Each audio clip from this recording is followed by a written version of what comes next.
It was a brilliant Saturday morning in Brooksville, the sun shining bright over the quiet town. The air was fresh, and everything seemed peaceful. But for 12-year-old Melvin, this particular Saturday would be a day that changed his life and the way he saw the world forever.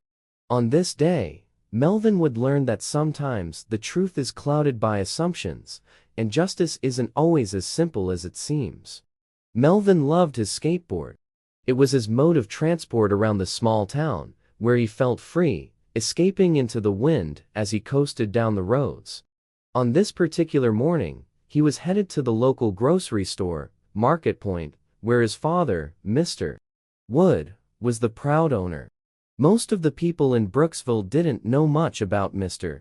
Wood's wealth, or the fact that Market Point was more than just a business for him. It was a family legacy, something he worked tirelessly to build from the ground up. He wasn't the kind to show off his success or flaunt his wealth. He was humble, and Melvin admired him deeply.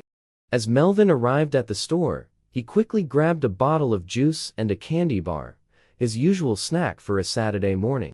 As he made his way down the aisle, something unusual caught his eye. A new face, a police officer, standing near the checkout, her sharp eyes scanning the store. Officer Susan Bryant had just joined the Brooksville police force, and she was known for her stern, no-nonsense attitude. Rumors had already started to spread about how quick she was to judge people, especially those she didn't know well. But Melvin, being the cheerful boy he was, paid little attention to her. He was just a kid, focused on his candy and juice. He was just like any other boy his age, with dreams of adventure and a heart full of optimism. However, things were about to take a drastic turn. As Melvin walked up to the counter to pay, Officer Bryant's voice rang out across the store, cold and demanding, "Hey, you! What do you think you're doing?" Startled, Melvin looked up to see the officer glaring at him. "I'm just buying some candy and juice, Mum," he stammered, confused by the sudden confrontation. But Officer Bryant wasn't satisfied. Her eyes narrowed, suspicion clouding her judgment. "You think you can just take whatever you want, don't you?" she accused, grabbing his wrist with a firm and yielding grip. Melvin's heart sank. He had done nothing wrong. He was just a kid, trying to buy a snack. "I didn't do anything wrong," Melvin protested, his voice trembling. "I have money to pay." But Officer Bryant wasn't listening. "Shoplifting, huh?" she sneered, her words cutting through the air. Some people in the store began to notice the scene unfolding, whispering among themselves. Melvin felt his face go pale, his stomach twisting with fear and embarrassment. He wasn't stealing anything, but in that moment, no one seemed to care. Before he could explain, Officer Bryant dragged him toward the door, his skateboard clattering to the ground, forgotten in the chaos. Melvin tried to protest, but his voice was drowned out by the noise of the store. It felt like everyone was watching, judging him. But just when it seemed like things couldn't get any worse, a familiar voice called out, "Officer, what's going on here?" It was Mrs. Thompson, the store manager, a woman who had worked alongside Mr. Wood for years. She knew Melvin well. She knew he wasn't the type to steal. Officer Bryant looked at Mrs. Thompson dismissively, her grip still tight on Melvin's arm. "I caught this boy shoplifting," she snapped.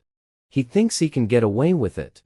Mrs. Thompson's face softened with sympathy as she looked at Melvin, recognizing the fear in his eyes. "Officer," she said, her voice firm but kind, "I think there's been a mistake. I know this boy. He's Mr. Wood's son." But Officer Bryant wasn't having it. "Stay out of this," she barked, continuing to drag Melvin toward the exit. The situation was escalating quickly, and Melvin felt helpless. He didn't understand why Officer Bryant was treating him like this. Why was she assuming the worst? Just then, the door opened, and in walked a tall, calm figure. M. Wood, Melvin's father, the owner of Market Point. His presence filled the room, and for a brief moment, Officer Bryant faltered. Mr. Wood had a steady, confident demeanor, but his eyes were burning with a quiet fury. When Mr. Wood saw his son being manhandled by the officer, his heart sank. Without hesitation, he stepped forward, his voice calm but firm. "Excuse me, officer, I believe you have my son." Officer Bryant barely spared him a glance, her tone dismissive. "Stay back, sir. This young man has been caught shoplifting."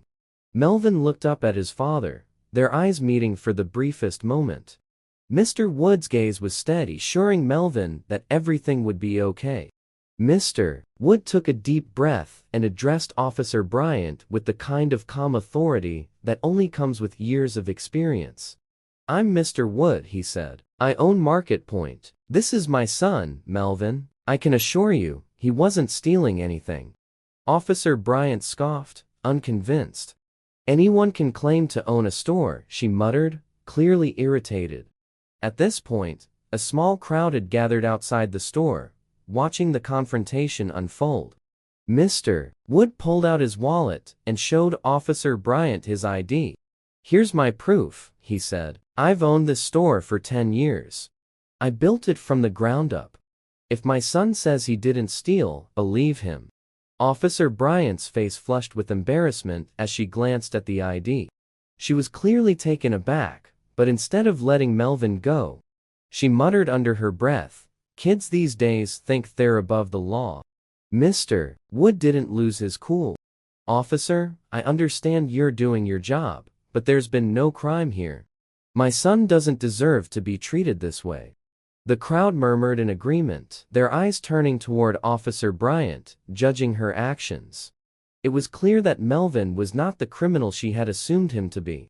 Reluctantly, Officer Bryant released Melvin's arm, but not without giving Mr. Wood one last glare. "Fine," she said coldly, "but I'll be keeping my eye on him." Melvin looked up at his father, relieved, but still shaken by the experience. Mr. Wood placed a comforting hand on his shoulder. "Go inside with Mrs. Thompson," he said gently. Melvin quickly obeyed, eager to get away from the tense situation. Mr. Wood turned back to Officer Bryant, his voice steady and unwavering. "This isn't how we treat people in this town. You should be fair to everyone." Officer Bryant didn't respond, but as she got into her squad car and drove away, she couldn't shake the feeling that something wasn't right.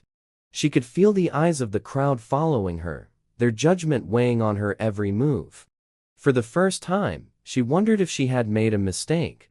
The next day, a letter from the Brooksville Police Department arrived on Officer Bryant's desk. Her superiors had heard about the incident, and the chief wanted to discuss it with her.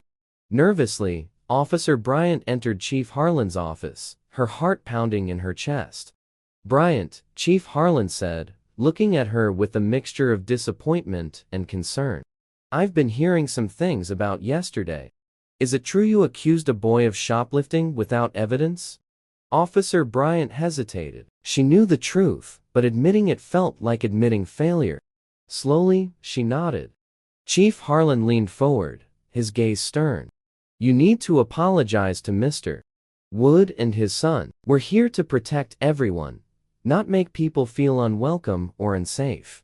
Though Officer Bryant didn't like the idea of apologizing, she knew she had no choice. Later that day, she visited Market Point. She found Mr. Wood and Melvin stacking shelves together, laughing and talking. Clearing her throat, she approached them. Melvin tensed when he saw her, but Mr. Wood placed a reassuring hand on his shoulder. "Mr. Wood, Melvin," Officer Bryant began, her voice unsteady. "I came to apologize. I was wrong to accuse you. I didn't mean to make you feel like you didn't belong." Melvin exchanged a glance with his father, unsure of how to respond. But Mr. Wood nodded, his face calm and understanding. "Thank you, officer. It's important to admit when we've made a mistake. Let's put this behind us and move forward." Officer Bryant nodded, grateful for his understanding. As she left the store, a weight seemed to lift from her shoulders. In the weeks that followed, she made an effort to get to know everyone in town better. Slowly, she began to change, realizing that respect is earned through kindness, fairness, and understanding it through power. Melvin, too, earned a valuable lesson that day. He learned that his father's strength wasn't in anger or force, but in patience and wisdom. And from that day on, Melvin knew that he wasn't just protected by his father's love, but by the courage to stand up for what was right. Thank you for sticking with me to the end. If you enjoyed the story, please don't hesitate to like, share, and subscribe for more captivating stories. Have a wonderful day.